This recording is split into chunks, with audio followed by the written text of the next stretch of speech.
Hi guys, हम आए थे गुलाबगंज एक गाड़ी का फास्ट पुर्जा लेने जो बाइक खुले हुए हैं। हमारे साथ चेला है आशीष कुमार और अभी सलेमपुर गांव में पहुंच रहे हैं। जो मेरा गाड़ी साइलिप है जो चल रहा है।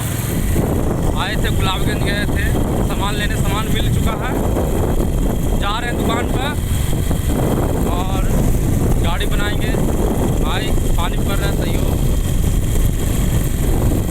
पानी पड़ रहा है तैयो आए हैं सामान लेने। मतलब पैसा कमाने के लिए बहुत कुछ करना पड़ता है और ये सच बात है। पानी पड़ रहा है तो थोड़ा थोड़ा पानी पड़ रहा है तैयो आए हैं सामान ला और जाकर जो गाड़ी है बनाएंगे और कहाँ बुला कर जो भी है सब करेंगे।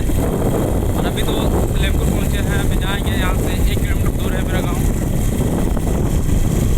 और देखिए अभी सलेमपुर पहुँच गए। ये जो बड़ा दोस्त छेदा चुका है थोड़ा डरना पड़ता है। गाड़ी बाइक चला रहे हैं, गिर गया